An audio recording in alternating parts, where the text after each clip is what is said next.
Amen. Shouts out to 7-Eleven. Hold on.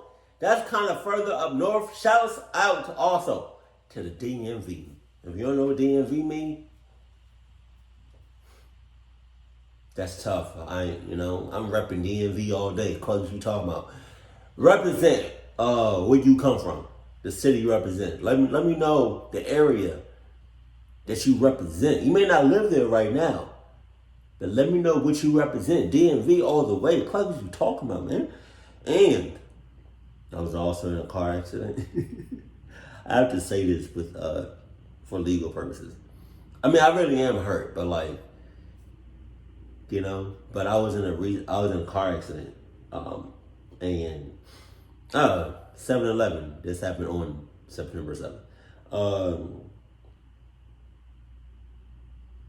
Yeah, I was in a car accident recently, and I hurt myself. Here's the result, and it hurts really bad, but if I should not. Hopefully, with me relaxing and not moving around so much, I should be good, but it still hurts nevertheless. I was about to say keep it cool, keep it clean. Sup? No. I spend my days as a humble worker at 7-Eleven. Oh, yeah. More specifically, I was a store manager and franchise owner. I was no software engineer or doctor. And while my family did have their opinions on what I did for a living, my job paid rather well. I was a very different man in my past. But deciding to go the route of franchising the store was a more hands-on career path that mostly kept me in check. It was a low-stress but high-labor job, and that was honestly perfect for me. The job was almost therapeutic to me. It gave me something to take care of, something to look forward to every day. Of course, I couldn't do this alone. Working with me in my daytime shifts were workers Molly and Adam. Molly and Adam were young. They were working there to pay off their college tuition. We all considered ourselves like a family to each other. Molly, Adam, and I grew super close to each other in our time working there. They were like the kids I never had, and this naturally made me a little protective over them. We would always encounter weird or upset customers. Protective my ass. Some shit hit the fan. I'm leaving your ass. Hold on. It was usually me who had to stand up for them. I didn't want anything to happen to them. They were so young. Nothing bad had happened to Molly or Adam yet, and I was grateful for that. But one early morning, that changed. It was a Tuesday morning. I want to say the incident occurred around 9 a.m. The sun You a ass. Are you driving on the sidewalk? You a ass. was out and things seemed to be going normal. This time of day was always peaceful. There was usually never any problems.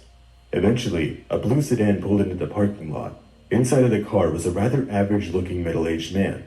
He stepped out of the car and started filling it with gas. While the pump was going, he then proceeded to the front of the store. As for their training, Molly and Adam greeted him. The man just nodded and started walking around the aisles. This man don't care about life. Everybody knows when you filling up your gas tank, you do not leave your car. Looked back around the store, approached Molly and started flirting with her. Jeez. Molly was visibly uncomfortable. And while I wanted to go to the back of the store and do my inventory logging, I couldn't do this, not with a man hitting on Molly like that. Adam, however, told me that he could handle the man if he started acting any weirder, and naturally, I trusted him. I reluctantly stepped in the back room and started counting down and logging all the items that were there. While I was doing this, however, I kept looking back towards the man to see what he was doing. It seemed like the man was looking back at me as well. God damn. This was odd for a number of reasons. Customers aren't supposed to be this close to the back of the store, and he kept awkwardly peering in through the utility room. To make things worse, every time I looked back, the man started to try and act busy. It was like he was trying to pass time or look natural for some reason. I stepped out of the room and asked the man if I could help him. He seemed to awkwardly and rudely shun me off and keep pacing around the store pretending like he was looking for something. For some reason, I decided to ignore all these red flags and continue my work in the back.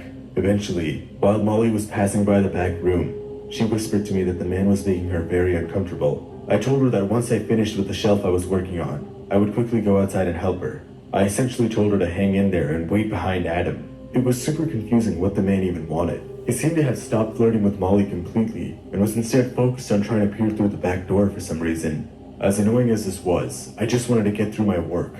I had one last crate of granola bars to log down, and I didn't want this weird man to stop that. But that's when I heard a commotion coming from the main room. Excuse me, sir, you're not allowed to be back there. What are you trying to pull off? Call the police, Adam, I heard Molly exclaim right after that. I quickly ran out of the storage room to see what was happening, and saw the commotion.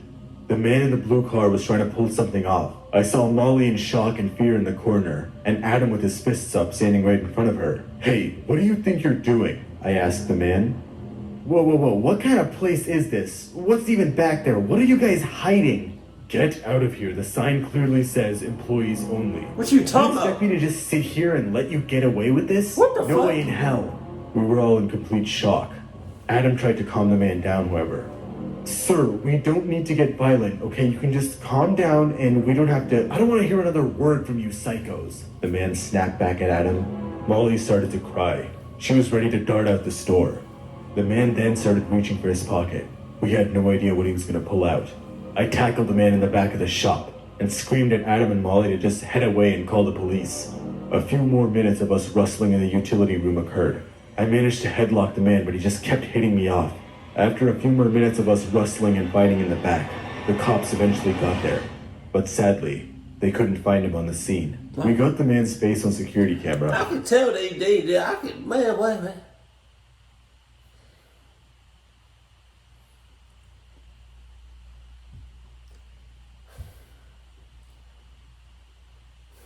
You cops are ass. Aren't you supposed to treat every call like it's an emergency?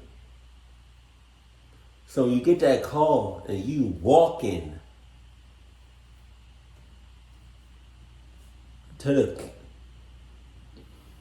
For real? Really? Okay. They ain't cahoots. His car was still at the pumps.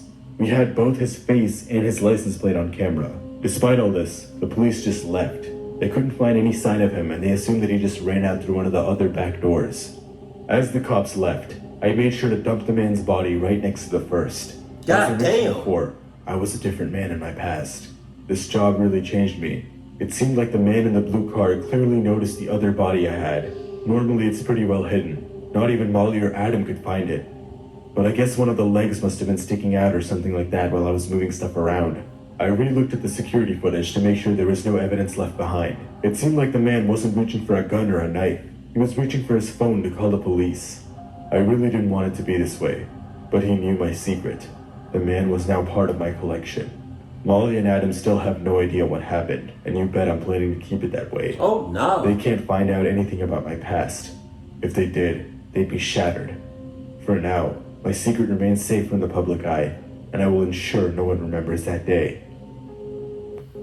It was a somewhat nippy autumn night, and I was about halfway into my shift. I was a young man, and I took up any job I really could at the time. In this case, it was the late shift at 7-Eleven. In the United States, 7-Elevens are open 24 hours a day and 7 days a week. This meant that someone had to take up that horrid night shift, and that person was me. As much as the job messed up my sleep schedule, it did help me do my coursework during the day, and it did pay a bit better than the normal shifts. I've been told that working in a convenience store is among the most dangerous jobs in the States, and this claim was honestly understandable.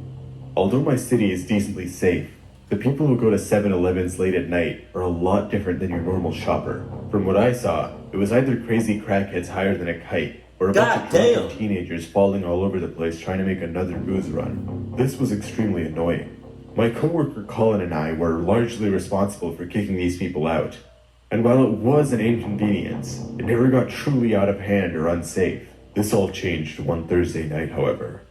My coworker Colin had some sort of family emergency to take care of, and this resulted in him having to skip a few shifts. This meant that I was in charge of handling the dreaded 8 p.m. to 4 a.m. shift completely alone. This truly annoyed me. Colin was a really chill guy. His conversations made the hours go by much faster, and without him, I'd just be alone in some dirty store in the middle of the night. Regardless, I received my orders from my manager, and I had to do what I had to do. I arrived at my shift around 5 minutes late as usual, and things were initially going by completely normal. The people that walked in consisted of the usual late-night shoppers and people in their pajamas stopping for gas last minute. It seemed like a completely normal weekday night at first. But then, a little past the midnight hour, things got really strange. It was 12:15 at night, and I was sitting on my small chair next to the counter. I had just plugged in my phone into a charger, as it was running low on battery from using it all night, and that's when I noticed a car pull up to one of the pumps. It was a large black SUV. The windows in the back were either completely shattered, or lazily replaced with cardboard and duct tape. A tall and rather large-built man stepped out in trench-coated boots. He turned over to the front door of the store and started to calmly approach it. My I shit. just kept glancing at my phone. Shit, I'm locking everything, and everything that can be locked will be locked. You're not getting in here, partner. Or the father of the grudge.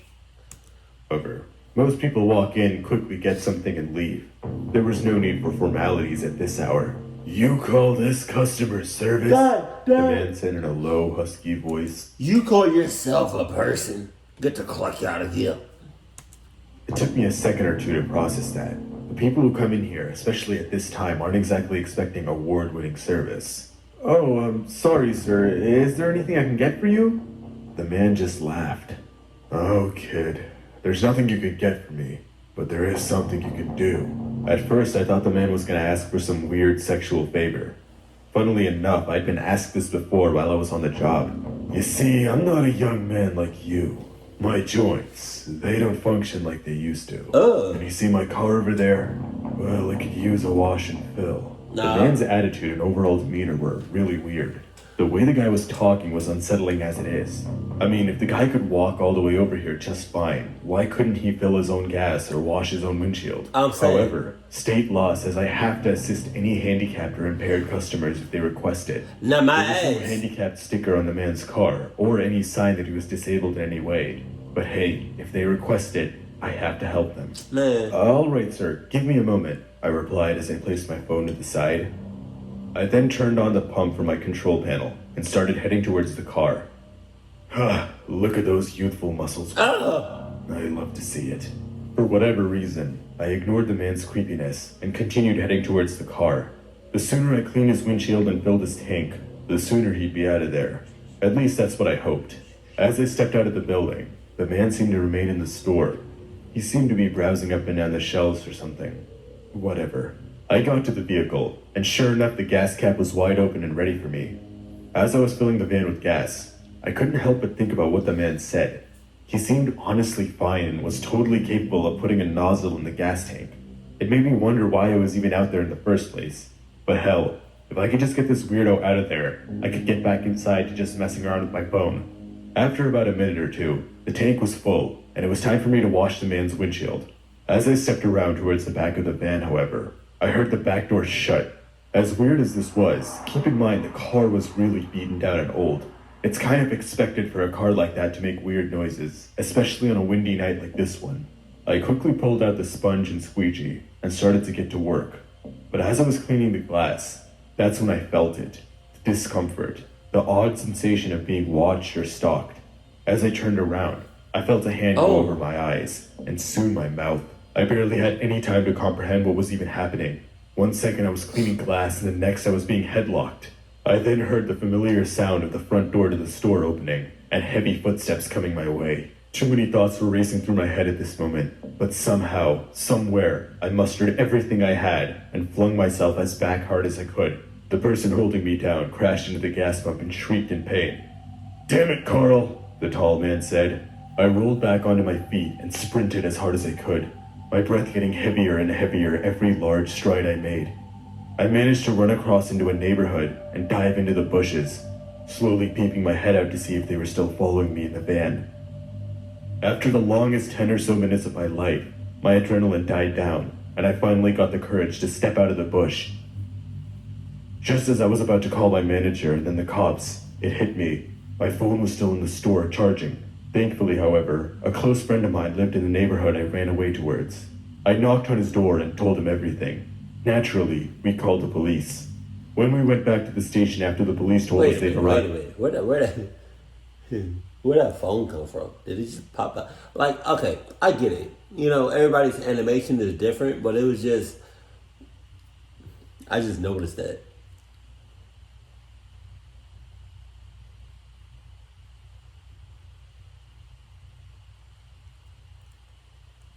It's a big ass phone too. God damn. Oh, okay. That's a frame. Magic on that ass. Hold on. When we went back to the station after the police told us they'd arrived, my manager was already there. Somehow, my manager and the police were as or more surprised than I was. Things like this rarely happen in my city. We always considered it a safe place. The police immediately looked through the CCTV footage as my manager suggested, and what we saw shocked us even more. When I had stepped out to wash and fill the van, the man jumped over the counter and tried to find and disable the security cameras in their footage. He couldn't manage to do this, so he just stepped outside and decided that deleting the footage wasn't worth all the time. We managed to capture the men's faces on video right after I made my escape. We then submitted the footage to the higher level police to see what was happening. It turns out, the men were known human traffickers and were on the run from previous kidnappings. The license plate on the van seemed to be fraudulent or stolen, as the numbers only matched a completely different vehicle on the other side of the state. The investigators believed that the men stopped by my city on the way to somewhere else, as they figured it was a safer area and people wouldn't expect them to be there. I quit my job at 7-Eleven immediately after that. The event scarred me.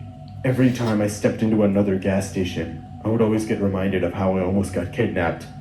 Needless to say, I would never pick up a job like that again. I would hope not. It was a normal Saturday like any other. While most people were having fun or enjoying their weekend, I was cooped up behind a register. I worked at 7-Eleven, and let's just say when you're in my financial situation, you don't really get a huge choice of what you can do over weekends. And while I could make a whole video on how much I hated mopping floors while my richer friends were out having fun, I wanted to get something off my chest. Something more serious, more sinister. I was working the primetime shift between 12 and 8. During this time of year, this is usually when the crowds of people get the largest. The area I live in is quite affluent. I mentioned this before, but my neighbors and my friends are quite rich. This led to a more interesting demographic with my customers. Wealthier people don't tend to shop at gas station convenience stores unless they have to. But Hey, I don't care, man. I don't care how much money I got. These convenience stores, no pun intended, become real convenient. It be the spot. 7-Eleven, Quick Trip, Racetrack, Wawa.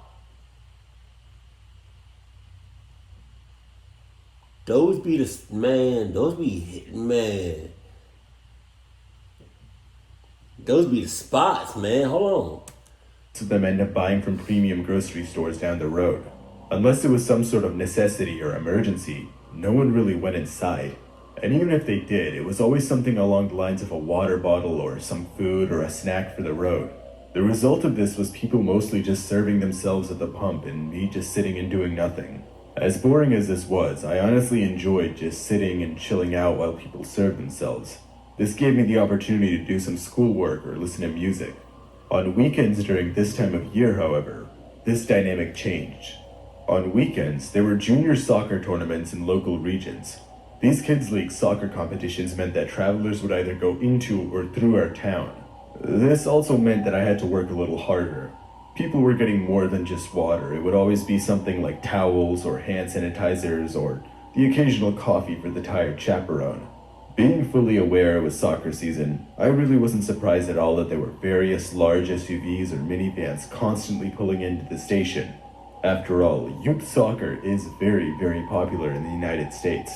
But bear in mind, this was only during the rush hours. The flurry of cars would only come in right before the game started or right after they ended. Nothing really in between. So when a minivan with a chaperone sticker on the side pulled in at around 3 p.m., I was obviously confused. These games usually end at around 5 p.m. That means the rush hour starts at around 5:30 when everyone's leaving. But I said hell with it. Minivans are among the most popular vehicles in the US. Would it really be that uncommon for someone to just own one? And besides, a lot of things could have happened. Maybe a kid got injured and they had to leave early. Maybe they were getting gas now to avoid the rush hour later. Again, a smart choice. So I just resumed scrolling on my phone. But after several minutes, the van was still there. This is obviously not a normal amount of time for a vehicle to stop. But after the few long, awkward minutes went by, the driver stepped out. The driver was a scruffy, middle-aged man. He had a somewhat long beard, but I don't know who gets the most cluckiest customers as far as looking wise. Or, yeah, like look like what they got on, how they look, you know. I would say, hey baby. I would say either McDonald's, Walmart, or gas stations during the third shift. I don't know who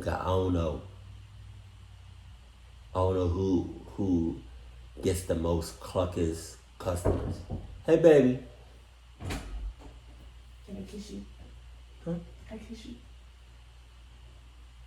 Yeah, because you curled up your left foot. Why are you looking at my toes? Oh, look, guys. Stop. I just showed a tip. No.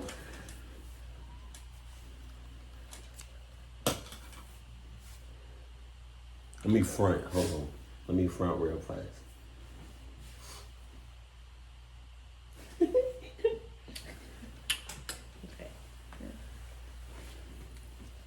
Marcus, stop. Come on now.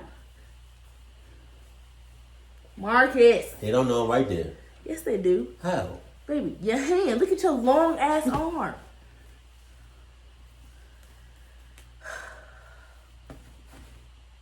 Hey, baby. Hey, baby. Stop. What? Looking at my ass. Yeah, I mean.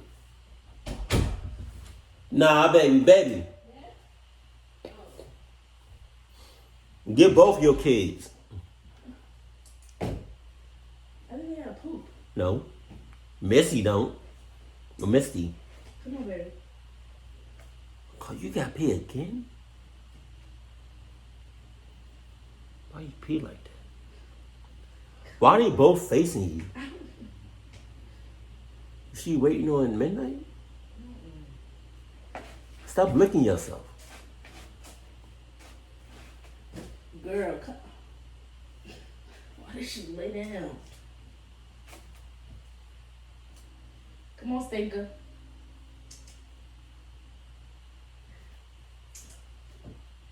Girl. Come on. You want to stay with Daddy? Nah. Baby, you want pizza? Yes, baby. Oh. You want What? Hodge Twins reference. You got it? seemed overall unkempt. He then tried to fill the car with gas. He seemed to struggle for a few minutes trying to get the pump to work. The pump seemed to be having problems with his credit card reader. This wasn't all too uncommon. Our transaction processing system likes to reject cards it thinks are fraudulent, but off late it's been acting up and rejecting normal cards. The man walked into the store, and I greeted him like I usually do. "Welcome in, sir," I told the man. The man sort of angrily ignored what I said and walked up to the counter. As intimidating as this was, I've had my fair share. Hey, I got a question. What he just said. If you greet somebody, right, or you try to make conversation or whatever, you should try to get to know a person, right? Whether it's a new coworker or it's a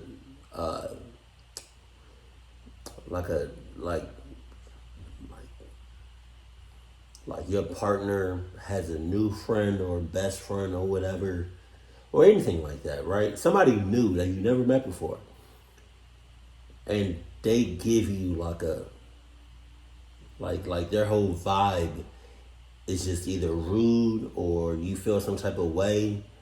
Would you give them that same energy, or would you keep your composure to a certain extent? Let me know that. Customers. It's something I'd been through. The damn pump. It ain't taking my card. That's tough. Oh, I'm sorry, sir. Our systems are kind of weird. Would you like to pay with cash instead? Fine. Just take this. I need to go use the bathroom. The man left me with a wad of $10 bills and then went to use the bathroom. Clearly, the guy was having a bad day. I better get that pump rolling quick. So I opened up the terminal and tried to get things running. However, this wasn't working either. Normally customers can walk in and prepay a certain amount of cash at a certain pump, but it looked like the terminal wasn't responding itself. Something was genuinely wrong with this pump. The man was still in the bathroom, and I really wasn't in the mood to go and tell him that he had to move his vehicle. He was already cranky that his card got rejected. I didn't want to start another conflict with him. My next most logical option was to go to the pump itself and try and manually override it, and that's exactly what I did. My manager had taught me a few months ago how to put the pumps in admin mode. This would allow us to see if there was something physically wrong with the pump or it was just deciding not to work. But unfortunately, there was something seriously wrong with this pump, something which I wouldn't be able to fix. This wasn't news I was excited to tell the man, but I knew I had to close this pump and eventually let him know that it... That is so real. That is so real. You could tell a customer has a problem or is feeling some type of way. So you get in that person's vibe, and that person's vibe is just so off. And you know, if you mess up anything, they're gonna start something. I used to be in the back when I was working at Chipotle or any other store with dealing with customers. I used to see people's vibes, like their attitudes and whatnot, and if they was off, and if something else happened, I would have been like in the back. I would have been like, oh, come on, man. I don't got time for this. And then you tell them the news, and then they reacted in the same way, or almost the same exact way that you pictured in your head. have to move his car. But as I turned around to go inside, I heard a loud thud. I turned around and saw nothing. At first I thought it was something from my music. Keep in mind I have one AirPod in this whole time. But that's when I heard another knock from the van. This couldn't be my music. The knocks were random, they had no beat or rhythm, and they clearly weren't any instrument I'd heard of. I tried to peep in the back windows to see what was happening in there, but the back windows were tinted very, very dark. I really couldn't see in there. I then took my AirPod out to get a better understanding of what was even happening, and heard another thud. This was getting weird. I had to understand what was going on in that damn van. I took out my phone and turned on my flashlight, and I tried to use the flashlight to see better in through the tinted windows. You don't too much. Let's just say it worked, and what I saw horrified me. In the back of the car was a group of children. All of them were tied down with their mouths taped closed. All of them looked terrified. The knocking sound was coming from one of the kids kicking the car door as a sign for help. My heart sank. I didn't even know what to do for that second. I just stood there, frozen in fear and shock. In that paralyzed moment of fear, that's when it all started to hit me. The man's anger and impatience, his fraudulent card not going through, the way he looked at me in the car as he was going to the bathroom. I knew exactly what was happening at this moment. After my brain cleared up, I realized I had to stop standing there and quickly go and do something. As I turned around quickly to try and run for God damn! Someone. It was the man. You know, it's not polite to snoop around people's stuff, kid. Oh. The man told me, rage and anger under his breath. At this point, both of us knew exactly what was happening. For some reason, I thought I could talk my way out of this. You see, But as I was trying to make up some sort of excuse, the man lunged at me. With all of the luck in the world, I managed to dodge him. Keep in mind that I'm a rather skinny young man. Thankfully, I had the agility advantage on my side, and I could somehow outmaneuver him. As the man was getting back on his feet, I managed to grab one of the windshield cleaning wands from the bucket nearby. Without even thinking, I managed to smack him across the face with it as hard as I could. This seemed to knock him out cold. I then quickly smashed open the car windows using the same rod and let the kids out. All of the kids and I ran inside the store. We locked the doors and called the cops. The man was gaining consciousness by the time the cops came, but was handcuffed soon after. I told the police everything, and they instantly had a case. The man was part of a larger kidnapping ring in my state. Off late, their newest strategy was to pretend to be chaperones and kidnap kids from sports games. A lot of these sports teams have transportation services which help bring the kids in and out, and these people managed to find a way of pretending to be them. The kids were all thankfully okay, and they were Wasn't there 3 of them? Where'd the third one go? Hold on. instantly reunited with their parents. But obviously, this left a bad stain on our community. A lot of parents stopped using carpools or paid transportation to bring their kids in and out of the games. Some even de-enrolled their children permanently. I couldn't help but imagine what could have happened to those kids if that pump didn't fail, if the terminal just accepted his money and he could drive off. Needless to say, I quit 7-Eleven right after that. I was being paid to use a cash register, not deal with kidnappers. It was a cool spring evening, and I was a little more than halfway through a road trip. For a bit of context, I'm a 23-year-old man. I was starting my career as an aspiring actor and model at the time, and things were starting to pick up with my job. I was contacted by a well-known agency in Los Angeles, California, and they said they were willing to do a long-term contract with me and essentially were ready to start work. Obviously, I was thrilled, and while this was a dream come true, there was one issue. I lived in New York, and being a 23-year-old working an almost minimum wage job, I really couldn't afford to just hop on a flight and go over to LA. So when I got the news, I did the math, and I realized that it would actually be a lot cheaper to just drive from New York to California. Now obviously, if I had the money, I would obviously choose flying 6 hours over driving 40 in my dad's old Ford. But hey, money doesn't grow on trees, and I wasn't going to reject this opportunity. So there I was, about 24 hours into the trip. I had taken a rest somewhere in Kentucky, but was still quite tired. Sleeping in your car is never fun, especially after hours and hours of driving in it. A couple more hours went by and I caught myself in a rural part of West Texas. At this point, I noticed that my car was running a bit low on gas, and most importantly, the low air pressure. My ass, I would not be caught in Texas. There's still a whole lot of racism going on in different parts of the world. And I feel like, I don't know about this, but I just feel like Texas is one of them. It's Texas. I live in Georgia. Racism still goes on every day. Every day, man. But Texas? I wonder if anybody knows any facts out of all states in America. What state has the most cases, I guess? Or like deals with the most racism? Let me know in the comment section below. Light was on. My parents have had this car since I was a kid, so obviously I wasn't going to take the risk of just driving with the light on. After all, I wouldn't want to get stuck somewhere on the rural highway. According to the Maps app on my phone, the nearest gas station with an air pump was a local 7-Eleven, about 10 minutes off of my trip's path. It was late at night, 1 a.m. to be specific, but thankfully 7-Elevens are open 24/7.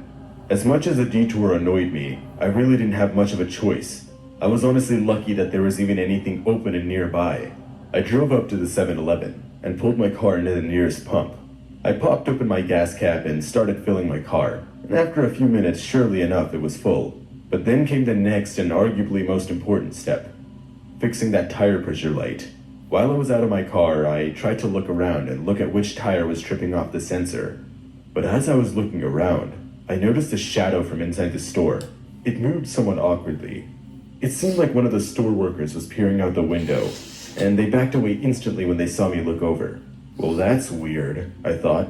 Despite the clerk's social anxiety, I needed to get to my destination, and I didn't want to spend any more time here than I had to. So I went up to the air pump, and sadly enough, the air pump wasn't self-serve. This meant I had to go inside and talk to that nervous employee for help. Damn it. I walked in the door and looked around, but I didn't see any employees whatsoever. The store was barren, almost like it was up and running and suddenly abandoned. All of the lights were on and the equipment was functioning. The hum of the refrigerators and AC ironically made the silence even creepier. I figured that employee from before was somewhere in the back on his break, so I tried to get his attention. Hello? Excuse me? Shut up. There was a long and awkward pause, followed by a set of steps coming in from the back. Hello? Is anyone there? I asked once again. Another long and awkward pause followed, and then eerie sounds of manic laughter. Excuse me? Is this some kind of joke? I asked, irritated from the antics. What was going on? Why was this employee acting like a kid? Come on over! Don't be shy! The man said, trying to lure me over to the back. Don't get me wrong, I was beyond creeped out and confused at this point, but I just wanted him to hit the damn power switch to the pump.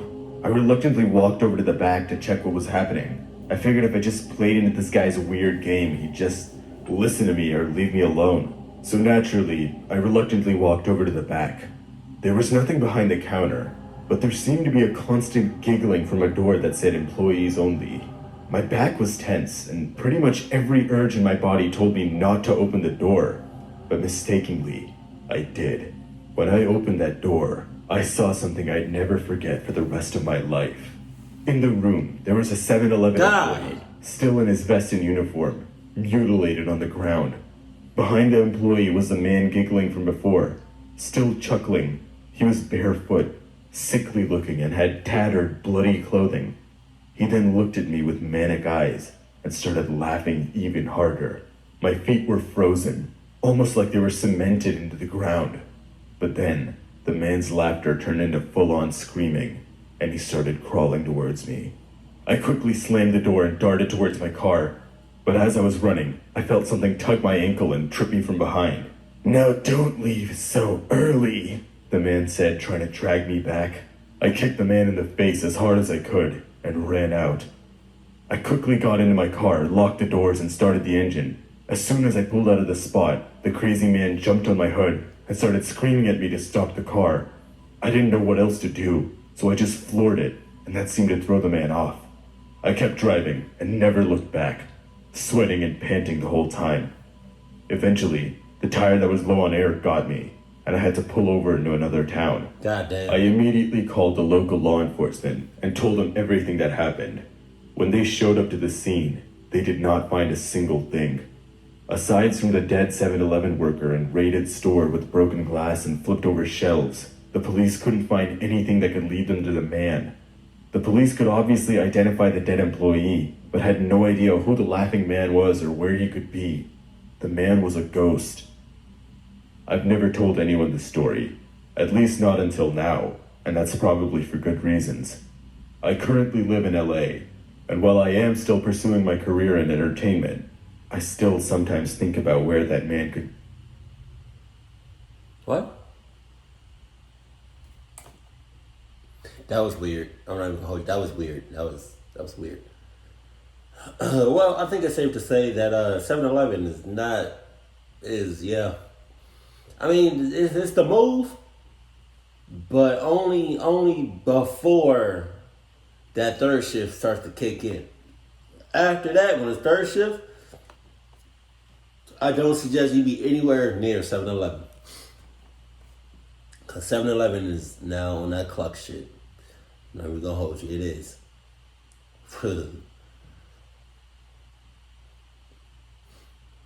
But I don't know about I don't know about Wawa. I don't know about Quick Trip. I don't know about Racetrack.